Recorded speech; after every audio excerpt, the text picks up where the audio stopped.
On June 14, 1325, Ibn Battuta set out from his homeland of Morocco to make his Hajj, or traditional Islamic pilgrimage, to Mecca. The trip was the start of almost 30 years of travel for Ibn Battuta. He logged 75,000 miles and visited lands of every Muslim ruler at the time. It is still considered one of the greatest journeys in history.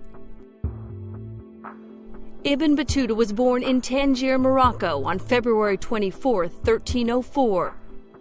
He was from a family of legal scholars, and he followed the same path to become a judge.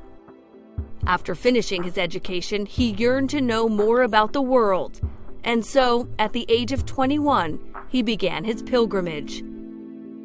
He wrote, "I set out alone, having neither fellow traveler in whose companionship I might find cheer, no caravan whose party I might join in, but swayed by an overmastering impulse within me, and a desire long cherished in my bosom to visit these illustrious sanctuaries."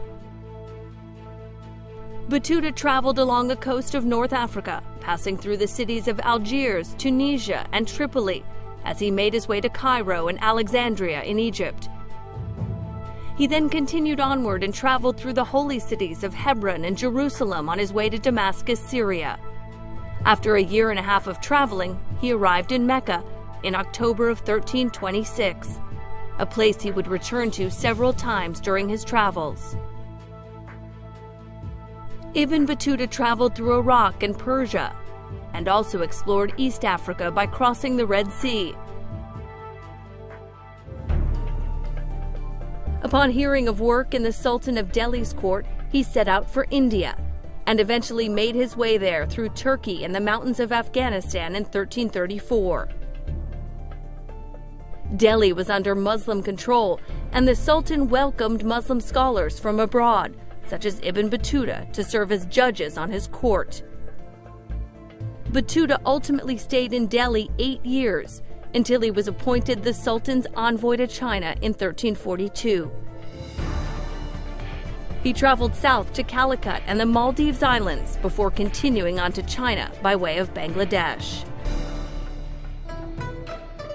While Ibn Battuta was impressed by China, he did not care for it, writing, "China was beautiful, but it did not please me.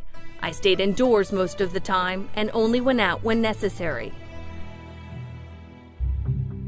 It took Ibn Battuta 3 years to travel home from China to Morocco, but he finally arrived in 1349. He had been gone 24 years and was now 45 years old.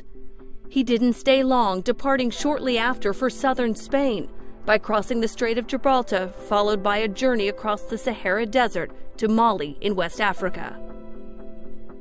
After he returned to Morocco in 1354, a local sultan in Fez commissioned a young scholar to record Ibn Battuta's travel experiences. The resulting manuscript was called the Rihla, or the Journey.